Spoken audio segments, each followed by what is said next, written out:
Hello everyone, welcome to my channel. So today we are going to discuss about a new topic, elasticity. BSc Physics students in the Basic Mechanics and Properties of Matter. First year students in the S1 ile Basic Mechanics and Properties of Matter le oru chapter aanu elasticity. Adile മൂന്ന് topics ആണ് നമ്മൾ ഇവിടെ include ചെയ്തേക്കുന്നത്. ഞാൻ ഇവിടെ include ചെയ്തേക്കുന്നത് modulus of elasticity, 3 elastic moduli and Poisson's ratio. എല്ലാം important ആയിട്ടുള്ള questions ആയിട്ട് ചോദിക്കാറുള്ളതാണ് and they can be asked as short questions. Okay, അപ്പോൾ നമുക്ക് നോക്കാം എന്താണെന്നുള്ളത് ഓരോന്നോരോന്നായിട്ട്. So as an introduction, I have given here what is elasticity, അതേപോലെ perfectly elastic body, പിന്നെന്താ ഇലാസ്റ്റിക് ലിമിറ്റ്. ഇത് മൂന്നും ഞാൻ ഇതിനകത്ത് ഇൻക്ലൂഡ് ചെയ്തേക്കുവാണ് ഈ സ്ലൈഡിൽ. അതിൽ ഇലാസ്റ്റിസിറ്റി എന്ന് പറയുന്നത് ഒരു ബോഡിയെ നമ്മളൊരു ഫോഴ്സ് കൊടുത്തു കഴിഞ്ഞാൽ, ഒരു ഡീഫോമിംഗ് ഫോഴ്സ് കൊടുത്തു കഴിഞ്ഞാൽ, അല്ലെങ്കിൽ ആ ഡീഫോമിംഗ് ഫോഴ്സ് റിമൂവ് ചെയ്ത് കഴിയുമ്പോൾ അതിൻ്റെ ഒറിജിനൽ ഷേപ്പ് റീഗെയിൻ ചെയ്യുന്ന ആ ഒരു പ്രോപ്പർട്ടിയാണ് നമ്മൾ ഇലാസ്റ്റിസിറ്റി എന്ന് പറയുന്നത്. ഒരു ബോഡിക്ക് ഡീഫോമിംഗ് ഫോഴ്സ് റിമൂവ് ചെയ്ത് കഴിയുമ്പോൾ, അതായത് അതിൻ്റെ ഷേപ്പ് മാറാനുള്ളൊരു ഫോഴ്സ് നമ്മളൊരു പ്രഷർ കൊടുത്തു കഴിയുമ്പോൾ, ഒരു ഫോഴ്സ് അവിടെ കൊടുത്തു കഴിയുമ്പോൾ അതിൻ്റെ ഒറിജിനൽ ഷേപ്പ് തിരിച്ചു വരുന്നു. ആ തിരിച്ചു വരുന്ന പ്രോപ്പർട്ടിയാണ് നമ്മൾ ഇലാസ്റ്റിസിറ്റി, അല്ലെങ്കിൽ ആ ഒരു റീഗെയിനിങ് പ്രോപ്പർട്ടിയെ നമ്മൾ ഇലാസ്റ്റിസിറ്റി എന്ന് പറയും. Let's read it. The property of matter by virtue of which a body regains its original shape or size on the removal of the deforming force is known as elasticity. ഇനി ഈ elasticity perfectly, അതായത് 100% elastic ആയിട്ടുള്ള bodies ഉണ്ടാകും. അതായത് അങ്ങനെ ഉണ്ടാവണമെങ്കിൽ completely ആ original condition അത് റീഗെയിൻ ചെയ്യണം. അങ്ങനെയാണെങ്കിൽ നമുക്കതിനെ പെർഫെക്റ്റ്ലി ഇലാസ്റ്റിക് ബോഡി എന്ന് പറയാം. അതുപോലെ തന്നെ അതിനൊരു ലിമിറ്റിംഗ് ഫോഴ്സ് അല്ലെങ്കിൽ ലിമിറ്റിംഗ് വാല്യൂ ഉണ്ട് ആ ഫോഴ്സിന്. ആ ഒരു ഒറിജിനൽ ഷേപ്പ് അതിനെ റീഗെയിൻ ചെയ്യാൻ, അല്ലെങ്കിൽ ആ ഒരു ഫോഴ്സ് ഡിസപ്പിയർ ചെയ്യുമ്പോൾ അതിൻ്റെ ആ ഒറിജിനൽ ഷേപ്പ് റീഗെയിൻ ചെയ്യാനായിട്ടൊരു ലിമിറ്റേഷൻ ഉണ്ട് ആ ഫോഴ്സിന്. ആ ഒരു ലിമിറ്റിംഗ് ഫോഴ്സിനെ നമ്മൾ elastic limit of the material എന്ന് പറയും. ഓക്കെ, അപ്പോൾ ഇത് മൂന്നെണ്ണം നമുക്ക് ഇതിനകത്ത് ആവശ്യമുള്ള കാര്യമാണ്. അപ്പോൾ ഒന്നും കൂടെ പറയുകയാണ്. ഇലാസ്റ്റിസിറ്റി എന്ന് പറയുന്നത് that is the property by virtue of which a body regains its original shape or size on removal of the deforming force. Second one is the plastic bodies, that is they can retain their deformed condition. അവരവരുടെ ഷേപ്പിനെ change ചെയ്യുന്നില്ല, ദേ gets retained. അതാണ് ഞാനിവിടെ ബോൾഡായിട്ട് കൊടുത്തിരിക്കുന്നത്. Plastic ബോഡിയിൽ retaining ആണ്, വെറാസ് ഇലാസ്റ്റിസിറ്റിയിൽ regaining ആണ്, തിരിച്ചെടുക്കുന്നു, ആ ഒരു അവർക്ക് അക്വയർ ചെയ്യാൻ പറ്റുന്നു. ഇനി perfectly elastic body means the body completely regains its original condition. അതേപോലെ completely retains its original condition അല്ലെങ്കിൽ its deformed form, then it is called perfectly plastic body. ഈ perfectly elastic bodyയും perfectly plastic body എന്ന് പറയുന്നത് actually ഒരു എന്താണ് virtual അല്ലെങ്കിൽ actually practical ആയിട്ടുള്ളൊരു കാര്യമല്ല. പെർഫെക്റ്റ്ലി 100% ആയിട്ടൊരു ഇലാസ്റ്റിക് ബോഡിയോ അല്ലെങ്കിൽ ഒരു പ്ലാസ്റ്റിക് ബോഡി എന്നുള്ളത് നമുക്ക് actually it is not possible. So here we can see what is the limiting, there is a limiting value of force up to and within which the deformation completely disappears. So there is a limiting value of force up to which the deformation completely disappears on the removal of the force in an elastic body. The value of stress corresponding to this limiting force, that value is called elastic limit of the material. അപ്പം നമ്മൾ ഇതിനകത്ത് കുഞ്ഞു കുഞ്ഞു questions കുറച്ച് പഠിക്കുന്നുണ്ട്. Elasticity എന്താണെന്നുള്ളത്, പിന്നെ plastic body നമുക്ക് എല്ലാവർക്കും അറിയാം, പിന്നെ അടുത്തത് perfectly elastic body and perfectly plastic body. അതുപോലെ മറ്റൊരു ഇമ്പോർട്ടൻറ്റ് കാര്യമാണ് elastic limit. Okay, elastic limit എന്താണെന്നും നമ്മൾ ഇതിനകത്ത് പറയുന്നു. അടുത്തത് ഇലാസ്റ്റിസിറ്റി പഠിക്കുമ്പം മെയിനായിട്ട് മനസ്സിലറിയേണ്ട രണ്ട് കാര്യങ്ങളാണ് സ്ട്രെസ്സും സ്ട്രെയിനും. നിങ്ങളിത് ചെറിയ ക്ലാസ്സിൽ പഠിക്കുന്നതാണ്. സ്ട്രെസ് എന്ന് പറയുന്നത് the restoring force developed per unit area inside the body, that is stress is equal to force by area. ഒരു restoring force developed per unit area F/A എന്നുള്ളതാണ് ഒരു ബോഡിക്ക് ഇൻസൈഡായിട്ട് അല്ലെങ്കിൽ അതിൻ്റെ അകത്ത് റീസ്റ്റോർ ചെയ്തെടുക്കുന്ന ഫോഴ്സ് പെർ യൂണിറ്റ് ഏരിയ, അതിനെയാണ് നമ്മൾ സ്ട്രെസ് എന്ന് പറയുന്നത്. അതിൻ്റെ യൂണിറ്റ് എന്ന് പറയുന്നത് ഇക്വേഷനാണ് force by area F/A. Unit എന്ന് പറയുന്നത് newton per metre square. Area നമുക്കറിയാം അല്ലേ, മീറ്റർ സ്ക്വയർ ആണ്. അപ്പോൾ F/A എന്ന് പറയുമ്പം newton divided by metre square എന്ന് വരും. അതാണ് ന്യൂട്ടൺ m⁻². അടുത്ത ഡയമെൻഷൻ എന്ന് പറയുന്നത് m(l)(-1) t(-2). ഇനി സ്ട്രെസ്സസ് എന്ന് പറയുന്നത് പലതരത്തിൽ തിരിച്ചിട്ടുണ്ട്. ഇവിടെ നമ്മൾ 3 സ്ട്രെസ്സസ് ആണ് പറയുന്നത്: compressive stress, expansive stress and shearing stress. Compressive stress എന്ന് പറയുന്നത് as the name itself compression, അതായത് volume of the body will decrease, compress ചെയ്യുന്നു അതിൻ്റെ ബോഡി വോളിയത്തിന്. ഇനി എക്സ്പാൻസീവ് അല്ലെങ്കിൽ ടെൻസൈൽ സ്ട്രെസ് എന്ന് പറയുന്നത് the volume of the body will increase. ഇനി ഷിയറിംഗ് ഓർ ടാൻജൻഷ്യൽ സ്ട്രെസ് എന്ന് പറയുന്നത് stress is tangential to the surface. അങ്ങനെയുള്ള സ്ട്രെസ്സിനെ നമ്മൾ ഷിയറിംഗ് സ്ട്രെസ് എന്ന് പറയും. സർഫസിന് ടാൻജൻഷ്യൽ ആയിട്ട് ഉണ്ടാവുന്ന സ്ട്രെസ്, അതായത് ആ ഒരു ചരിഞ്ഞൊരു രീതിയിലൊരു പ്രഷർ അല്ലെങ്കിൽ ഒരു സ്ട്രെസ്, ഒരു ഫോഴ്സ് അവിടെ അപ്ലൈ ചെയ്യുന്നുണ്ടെങ്കിൽ ആ ടൈപ്പ് ഓഫ് സ്ട്രെസ്സിനെ നമ്മൾ ഷിയറിംഗ് അല്ലെങ്കിൽ ടാൻജൻഷ്യൽ സ്ട്രെസ് എന്ന് പറയുന്നു. ഇനി അടുത്തത് സ്ട്രെയിൻ എന്താണെന്ന് നോക്കാം. Strain എന്ന് പറയുന്നത് the change produced in the dimensions of a body by an applied force in equilibrium, and it is measured as the ratio of change in dimension to the original dimension of the body. So that is the main point for describing strain. Strain എന്ന് പറയുന്നത് it is the ratio of change in dimension to the original dimension of the body. അതായത് എന്തെങ്കിലും വ്യത്യാസം, നമ്മളൊരു force apply ചെയ്തതിന് ശേഷം ഒരു equilibrium condition ആകുമ്പോൾ അവിടെ എന്താ സംഭവിക്കുക, അവിടെ ഒരു ചേഞ്ച് ഉണ്ടാവുന്നുണ്ട് അല്ലേ. ആ ഫോഴ്സ് അപ്ലൈ ചെയ്യുന്നതനുസരിച്ച് ആ ഇലാസ്റ്റിക് ബോഡിയുടെ ഷേപ്പിന് അല്ലെങ്കിൽ സൈസിന് ഒരു വ്യത്യാസം വരുന്നുണ്ട്.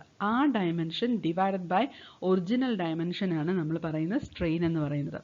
It is a dimensionless quantity. ഇനി സ്ട്രെയിനും 3 തരത്തിലാണ് ഡിവൈഡ് ചെയ്തേക്കുന്നത്. That is longitudinal strain, which means the change in length. Related to length change, dimension change ചെയ്യുന്നു എന്നാണ് നമ്മൾ സ്ട്രെയിനിനെ പറയുന്നത് അല്ലേ.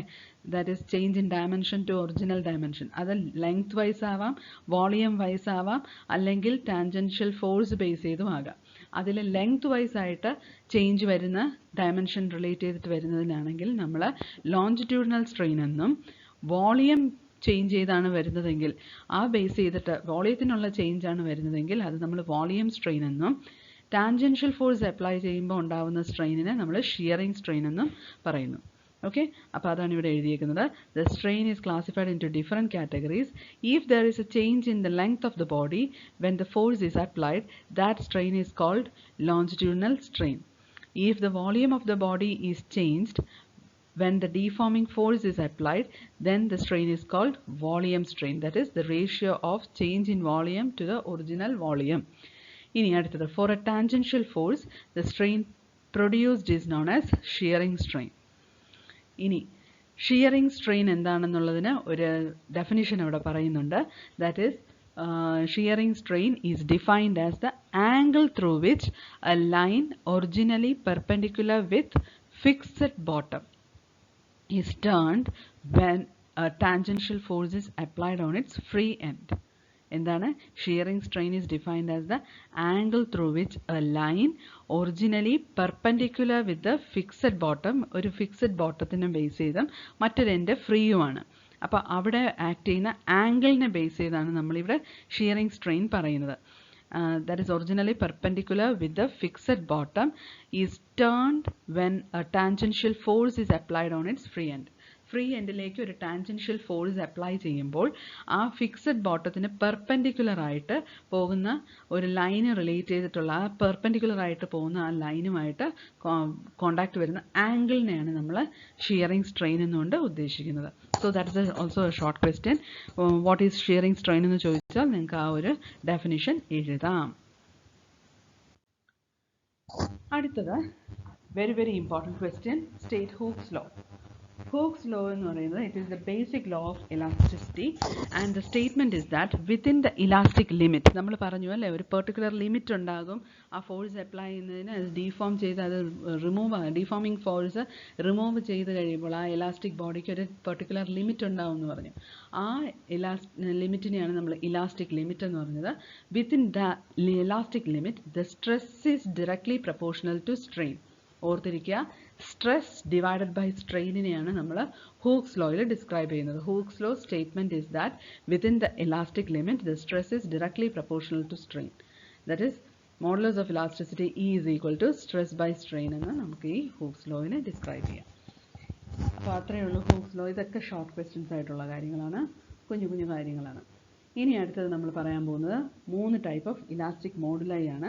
ആ 3 ടൈപ്പ് ഓഫ് ഇലാസ്റ്റിക് മോഡുലായി പഠിച്ചു കഴിഞ്ഞാൽ നമുക്ക് അതിൽ നിന്ന് കിട്ടേണ്ട മറ്റൊരു കാര്യമാണ് ഈ 3 ഇലാസ്റ്റിക് മോഡുലായും ഒപ്പം പോയിസൺസ് റേഷ്യോയും വെച്ചിട്ട് റിലേഷൻസ് ഉണ്ട്. അത് വളരെ ഇമ്പോർട്ടൻ്റ് ആയിട്ടുള്ള എസ്എ ക്വസ്റ്റ്യൻ ആണ്. പക്ഷേ അത് ഞാൻ ഈ ഒരു യൂണിറ്റിൽ അല്ലെങ്കിൽ ഈ ഒരു വീഡിയോയ്ക്കകത്ത് ഇൻക്ലൂഡ് ചെയ്തിട്ടില്ല. അത് നെക്സ്റ്റ് വീഡിയോ ആയിട്ട് ഇച്ചിരി വൈഡ് ആയതുകൊണ്ടും എസ്എ ക്വസ്റ്റ്യൻ ആയതുകൊണ്ടും അത് ഞാൻ അടുത്ത വീഡിയോയിലേക്ക് വെച്ചേക്കുവാണ്. സെപ്പറേറ്റ് ആയിട്ടൊരു വീഡിയോ ആയിട്ട് ഇടാം. ഇതിലിപ്പോൾ നമ്മൾ പറയുന്നത് 3 മോഡുലായി ഓഫ് ഇലാസ്റ്റിസിറ്റി, 3 ടൈപ്സ് മോഡുലായും പിന്നെ പോയ്സൺസ് റേഷ്യോ. അപ്പോൾ തുടങ്ങാം. Corresponding to 3 types of strain. സ്ട്രെയിനിനെ റിലേറ്റ് ചെയ്താണ് നമ്മൾ ഈ മോഡുലായി ഒക്കെ പറയുന്നത്, ഓർത്ത് വയ്ക്കുക. സ്ട്രെസ്സിനെ റിലേറ്റ് ചെയ്തല്ല, സ്ട്രെയിനിനെ റിലേറ്റ് ചെയ്ത് ആണ് നമുക്ക് ഈ 3 മോഡുലായി ഓഫ് ഇലാസ്റ്റിസിറ്റി നമ്മൾ ഡിസ്ക്രൈബ് ചെയ്യുന്നത്. അതിൽ 3 എണ്ണം എന്ന് പറയുന്നതിൽ ആദ്യത്തത് Young's modulus, which is represented by the letter Y, capital Y, പിന്നെ bulk modulus, that is represented by the letter capital K, and rigidity modulus. Okay, eta. അപ്പോൾ റിജിഡിറ്റി മോഡുലസ് ഇത്രയും കാര്യങ്ങളാണ് നമ്മൾ അതിനകത്ത് എക്സ്പ്ലെയിൻ ചെയ്യാൻ പോകുന്നത്. ഓരോന്നോരോന്നായിട്ട് നോക്കാം. Young's modulus Y. Within the elastic limit, the ratio of longitudinal stress to the corresponding strain is called Young's modulus. Y എന്ന് പറയുന്നത് റേഷ്യോ, അതായത് longitudinal stress divided by corresponding strain is called Young's modulus. Stress എന്ന് പറയുന്നത് F/A ആണെന്ന് നമുക്കറിയാം. നേരത്തെ നമ്മൾ stress പഠിച്ചപ്പോൾ പറഞ്ഞു ഫോഴ്സ് പെർ യൂണിറ്റ് ഏരിയ ആണെന്ന് inside a body. So stress is equal to F/A and strain എന്ന് പറയുന്നത് delta L by small L അല്ലേ. അതായത് ഡെൽറ്റ എൽ എന്ന് പറയുന്നത് change in dimension. For example let's consider it as the length ആണെങ്കിൽ L ആണ് length എങ്കിൽ change in dimension, change in length. Okay, delta L divided by original length അല്ലേ, അതായത് L. So അത് രണ്ടുമാണ് ഇക്വേഷൻ എങ്കിൽ യങ്സ് മോഡുലസ് ബേസ് ചെയ്ത് നമുക്ക് ആ രണ്ടെണ്ണത്തിനെയും റേഷ്യോ എടുക്കാം, stress divided by strain. So you can write these 2 equations as അല്ലേ. Y എന്ന് പറയുന്നത് it is stress by strain ആണ് അല്ലേ, stress divided by strain.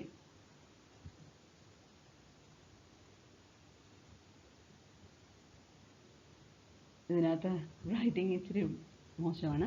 Okay, anyway, അപ്പോൾ സ്ട്രെസ് ഡിവൈഡഡ് ബൈ സ്ട്രെയിൻ എന്ന് പറയുമ്പോൾ എന്ത് വരും? സ്ട്രെസ്സിന് പകരം നമുക്ക് F/A കൊടുക്കാം. ഓക്കെ, സ്ട്രെസ്സിന് Y is equal to stress divided by strain എന്ന് പറയുമ്പം F ഡിവൈഡഡ് ബൈ A, അതാണ് stress, the whole divided by delta L divided by L ആണല്ലോ അല്ലേ, delta L divided by L. അതല്ലേ ഞാനിവിടെ എഴുതിയിരിക്കുന്നത്, F divided by A divided by delta L divided by L. അപ്പോൾ ഈ ഡിവൈഡഡ് ബൈ ചെയ്തേക്കുന്ന കാര്യങ്ങളെല്ലാം, അതായത് ന്യൂമറേറ്ററിലും ഡിനോമിനേറ്ററിലും വീണ്ടും റേഷ്യോ ആയിട്ട് കിടക്കുന്നതിന് ഞാൻ മോഡിഫൈ ചെയ്ത് അല്ലെങ്കിൽ റീഅറേഞ്ച് ചെയ്ത് എഴുതുമ്പോൾ എനിക്ക് കിട്ടുന്നത് എന്താ, എൽ മോഡിലേക്ക് വരും അല്ലേ. That is FL divided by A into delta L, FL divided by A into delta L. ഇവൻ താഴേക്ക് പോകും, ഇവൻ ഇങ്ങോട്ടേക്കും വരും. ഓക്കെ, അപ്പോൾ യങ്സ് മോഡുലസ് എന്ന് പറയുന്നത് its equation Y is equal to FL divided by A delta L. അതാണ് Young's modulus. It is the ratio of longitudinal stress to corresponding strain. Young's modulus ലെങ്ത്തിനെ റിലേറ്റ് ചെയ്തിരിക്കുന്നത് കൊണ്ടാണ് നമ്മൾ സ്ട്രെയിനിൽ ഡെൽറ്റ എൽ എടുത്തേക്കുന്നത്. ലോഞ്ചിറ്റ്യൂഡിനൽ സ്ട്രെസ്സിനെയാണ് അവിടെ റേഷ്യോ ആയിട്ട് കൺസിഡർ ചെയ്യേണ്ടത്. അതുകൊണ്ടാണ് ഇവിടെ നമ്മൾ ഡെൽറ്റ എൽ ബൈ എൽ കൊടുത്തേക്കുന്നത്. മറ്റ് 2 സ്ട്രെസ്സസും ഉണ്ട് അല്ലേ. അപ്പോൾ അതൊന്നും അല്ലാതെ ഇവിടെ ലെങ്ത് റിലേറ്റ് ചെയ്തിട്ടുള്ള സ്ട്രെസ് ആയതുകൊണ്ടാണ്, സ്ട്രെസ്സിലല്ലോ, longitudinal stress related to corresponding strain ആണ് അല്ലേ. അതായത് ലോഞ്ചിറ്റ്യൂഡിനലിൻ്റെ തന്നെ സ്ട്രെയിൻ ആണ്, അതായത് എല്ല് ആണ് അവിടെ റെപ്രസെൻറ്റ് ചെയ്യുന്ന പോയിന്റ് എന്ന് പറയുന്നത് ലെങ്ത്തിനെ റിലേറ്റ് ചെയ്താണ്. അപ്പോൾ നമ്മളുടെ കറസ്പോണ്ടിങ് സ്ട്രെയിൻ എന്ന് പറഞ്ഞ് നമ്മൾ എടുക്കുന്നത് ഡെൽറ്റ എൽ ആണ്. നമുക്കറിയാം സ്ട്രെയിൻ വേറെയും 2 എണ്ണം ഉണ്ട് അല്ലേ. ഏതൊക്കെയാണ്? Longitudinal strain, volume strain, shearing strain. അപ്പോൾ ഇവിടെ യങ്സ് മോഡുലസ് റെപ്രസെൻറ്റ് ചെയ്യുന്ന സ്ട്രെയിൻ എന്ന് പറയുന്നത് ലോഞ്ചിറ്റ്യൂഡിനൽ സ്ട്രെയിൻ ആയതുകൊണ്ട്, longitudinal stress divided by longitudinal strain ആയതുകൊണ്ടാണ് സ്ട്രെയിൻ ഇവിടെ കൺസിഡർ ചെയ്യുമ്പോൾ ഡെൽറ്റ എൽ ബൈ എൽ എടുക്കുന്നത്. അടുത്തത് bulk modulus, which is represented by the letter K. Bulk മോഡുലസിൻ്റെ എക്സ്പാൻഷൻ അല്ലെങ്കിൽ എക്സ്പ്ലനേഷൻ എന്ന് പറയുന്നത് വിത്തിൻ ദ എലാസ്റ്റിക് ലിമിറ്റിൽ ബേസ് ചെയ്താണ് നമ്മൾ ഈ മോഡലൈസ് എല്ലാം പറയുന്നത് കേട്ടോ.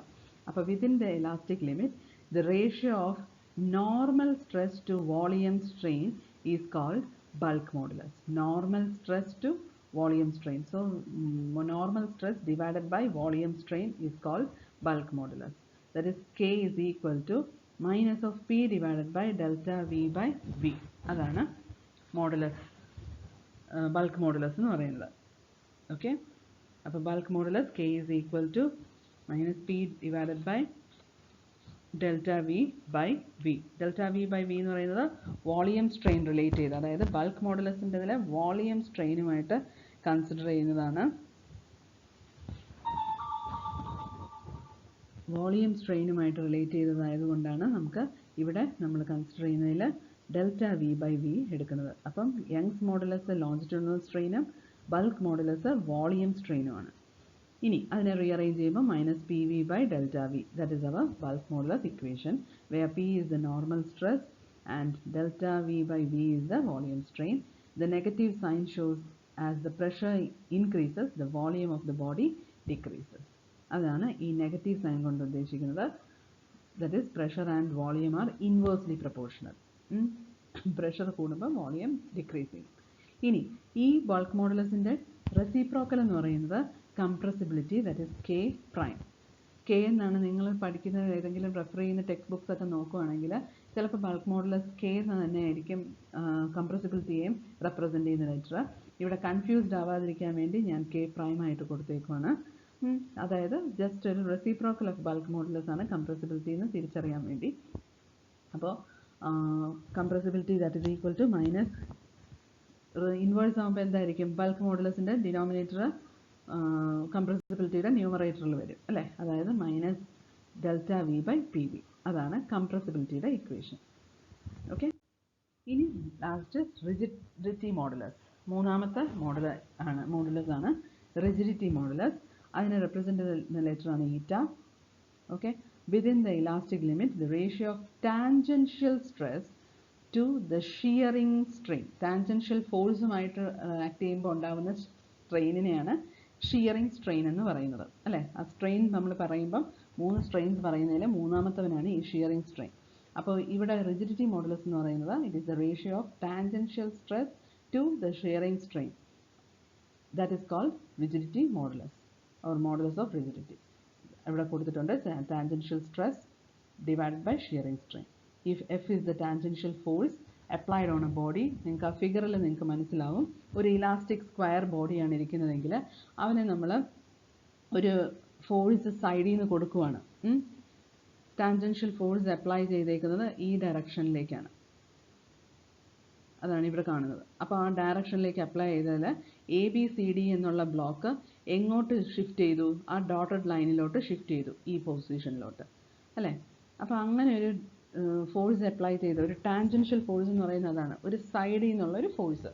ഈ സൈഡിൽ നിന്നൊരു ഫോഴ്സ് അപ്ലൈ ചെയ്യുമ്പോൾ ഈ എ എന്നുള്ള പോർഷനിൽ നിന്ന് ഒരു ഫോഴ്സ് അപ്ലൈ ചെയ്യുമ്പോൾ ആ ബോഡി ഒരു ചരിവ്, ഒരു ഡിഫോമിങ് ഷേപ്പ് ഉണ്ടാവും അല്ലേ. അപ്പോൾ ആ ഒരു എഫക്റ്റിൽ നമ്മൾ പഠിക്കുന്ന മോഡുലസ് ആണ് റിജിഡിറ്റി മോഡുലസ് എന്ന് പറയുന്നത്. If F is the tangential force applied on a body over its surface with area A, then the tangential stress is F by A. നമുക്കറിയാം stress simply force by area ആണ്. Then the rigidity modulus eta is equal to F divided by A divided by theta. That is shearing strain. Shearing strain the definition നമ്മൾ പറഞ്ഞിരുന്നു, angle representing the line എന്ന് പറഞ്ഞു അല്ലേ. അപ്പോൾ ആംഗിളിനെ നമ്മൾ തീറ്റ എന്നാണ് represent ചെയ്യുന്നത്. So we can represent shearing strain as theta. So eta is equal to F by A divided by theta, or we can write it as F by A theta അല്ലേ. From this figure എന്താണ്, shearing strain theta is equal to dx by L. L എന്താണ്, ഇതിൻ്റെ length, ഒരു side അല്ലേ, length. പിന്നെ X എന്ന് പറയുന്നത്, D X എന്ന് പറയുന്നത് ദേ ഈ ഡിഫോം ചെയ്ത് ഇത്രയും ഏരിയ, ആ ഷേപ്പ് മാറിയ അത്രയും ഏരിയ, അതായത് ഈ ബി തൊട്ട് ബി ഡാഷ് വരെ അല്ലെങ്കിൽ എ തൊട്ട് എ ഡാഷ് വരെ അത്രയുള്ള ഡിസ്റ്റൻസ് ആണ് ഡി എക്സ്. തീറ്റ എന്ന് പറയുന്നത് ആ ഡീഫോം ചെയ്ത ആ പൊസിഷനിൽ നിന്നുള്ള ആംഗിൾ. ഇപ്പം നേരത്തെ ഉണ്ടായിരുന്ന എ ഡി എന്നുള്ള പൊസിഷനിൽ നിന്ന് എ ഡാഷ് ഡി എന്നുള്ള പൊസിഷനിലേക്ക് വന്ന ആ ആംഗിളിനെയാണ്, ഇത്രയും ആംഗിളിനെയാണ് തീറ്റ എന്ന് പറയുന്നത്.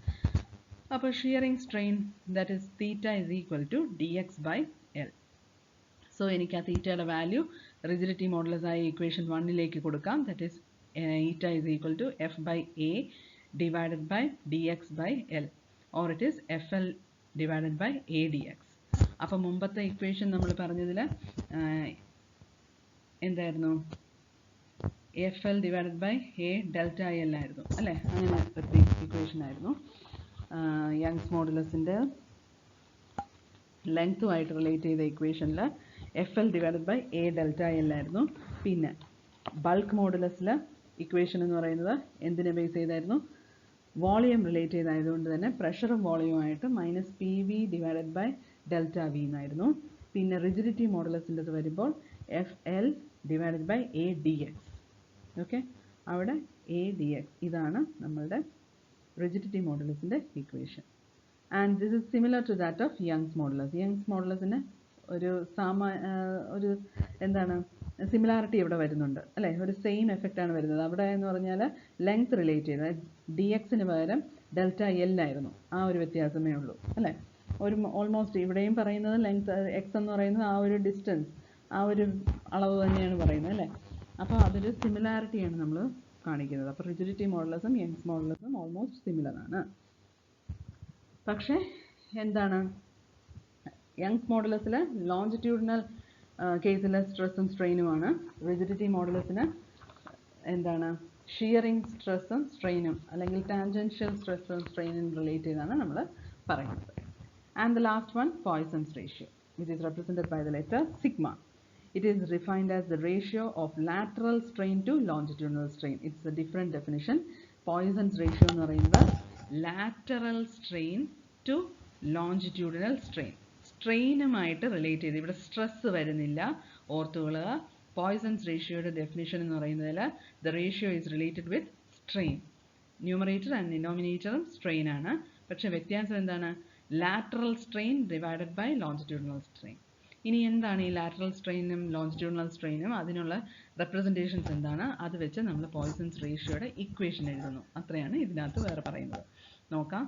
Consider wire of length capital L, area of cross section capital A, diameter D, and small d be the change in diameter when the force is applied along the length. Okay, അപ്പോൾ ഒരു wire consider ചെയ്യുന്നു, അതിന് area of cross section capital A, പിന്നെ diameter D, പിന്നെ അതേപോലെ change in diameter. ഒരു force apply ചെയ്യുമ്പോൾ ആ ഡയമീറ്റർ എന്തായാലും ചേഞ്ച് ചെയ്യും അല്ലേ? അപ്പോൾ അത് സ്മോൾ ഡി ആയിട്ട് കൺസിഡർ ചെയ്യുന്നു. അങ്ങനെയാണെങ്കിൽ ലോഞ്ചിറ്റ്യൂഡിനൽ സ്ട്രെയിൻ എന്ന് പറയുന്നത് എന്തായിരിക്കും? ആൽഫയാണ് ലോഞ്ചിറ്റ്യൂഡിനൽ സ്ട്രെയിൻ എന്ന് പറഞ്ഞ് റെപ്രസെൻ്റ് ചെയ്യുന്ന letter. Alpha is equal to small L divided by capital L. ഇനി lateral strain is the ratio of change in dimension to the original dimension in a direction perpendicular to the direction of applied force. അതാണ് lateral strain. എന്താണ് lateral strain? Strain എന്ന് പറയുന്നത് it is change in dimension to original dimension. അതിൻ്റെ ഒപ്പം lateral strain എന്ന് പറയുന്നത് in a direction perpendicular to the direction of applied force. Applied ഫോഴ്സിന് perpendicular ആയിട്ട് വരുന്ന ആ കണ്ടീഷനിലുള്ള ഒറിജിനൽ ഡയമെൻഷനുമായിട്ട് റേഷ്യോ വരുന്ന ആ ഒരു ചേഞ്ച് ഇൻ ഡയമെൻഷനെയാണ് നമ്മൾ, ആ ഒരു റേഷ്യോനെ നമ്മൾ പറയുന്ന പേരാണ് lateral strain. It is the ratio of change in dimension to the original dimension in a direction perpendicular to the direction of the applied force. So lateral strain, that is simply the strain എന്ന് തന്നെ നമുക്ക് പറയാം. അതായത് lateral strain is beta, representing letter ആണ് lateral strain into the beta, is equal to small d divided by capital D. ഇവിടെ നമ്മൾ small d change in diameter അല്ലേ പറഞ്ഞത്? അപ്പോൾ ആ change in diameter divided by original diameter, അതാണ് lateral strain. Hence, this wire is subjected to two types of strains, and here നമ്മളിവിടെ Poisson's റേഷ്യോയുടെ ഇക്വേഷനിലേക്ക് പോവുകയാണ്. പോയ്സൺസ് റേഷ്യോ എന്ന് പറയുന്നത് it is the ratio of lateral strain to the longitudinal strain. അതായത് lateral strain is represented by the letter beta. Beta divided by ആൽഫയാണ് Poisson's ratio. Poisson's ratio എന്ന് പറയുന്നത് beta divided by alpha. Beta നമുക്കറിയാം small D by capital D, alpha നമുക്കറിയാം small L by capital L. ഇത് രണ്ടും തമ്മിൽ divide ചെയ്യുമ്പോൾ you will get the poisons ratio sigma is equal to beta by alpha, or it is equal to capital L by small L into D by D അല്ലേ. നോക്കിക്കേ, beta എന്ന് പറയുന്നത് small D by capital D the whole divided by capital L by small L by capital L എന്ന് വരും. അപ്പം capital L ഏറ്റവും മുകളിൽ വരും അല്ലേ. അപ്പോൾ L D by small L capital D, ഇതാണ് പോയ്സൺസ് റേഷ്യോ.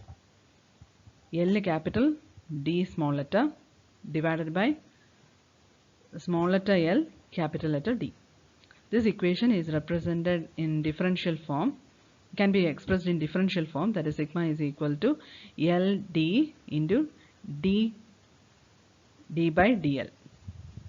അതായത് വളരെ ചെറിയ ചേഞ്ചിനെയാണ് നമ്മൾ സ്മോൾ ലെറ്റർ ഡിക്ക് പകരം ഡി ക്യാപിറ്റൽ ഡി കൊടുത്തിരിക്കുന്നത്, അതേപോലെ സ്മോൾ ലെറ്റർ എല്ലിന് പകരം ഡി ക്യാപിറ്റൽ എൽ കൊടുത്തേക്കുന്നു. Okay, that is a change in lateral dimension relative to longitudinal dimension. ഇവർ രണ്ടും ചേഞ്ചസ് ആണ്. ഒറിജിനൽ പൊസിഷനിൽ നിന്നുള്ള ചേഞ്ചസിനെയാണ് സ്മോൾ ലെറ്റർ എല്ലും സ്മോൾ ലെറ്റർ ഡി എന്നും കൊണ്ട് ഉദ്ദേശിക്കുന്നത് അല്ലേ. അപ്പം അവർ നമുക്ക് ഡിഫറൻഷ്യൽ ഫോമിൽ എഴുതാം. So that's all about this topic. എന്തൊക്കെയാണ് നമ്മളിവിടെ ഡിസ്കസ് ചെയ്തത്? മോഡുലസ് എലാസ്റ്റിസിറ്റി എന്താണെന്ന് പറഞ്ഞു, സ്ട്രെസ്സും സ്ട്രെയിനും എന്താണെന്ന് പറഞ്ഞു. അതിൽ നിന്ന് മോഡുലായി 3 types of moduli നമ്മൾ ഡിസ്ക്രൈബ് ചെയ്തു. Young's modulus, bulk modulus, rigidity modulus, and finally the Poisson's ratio.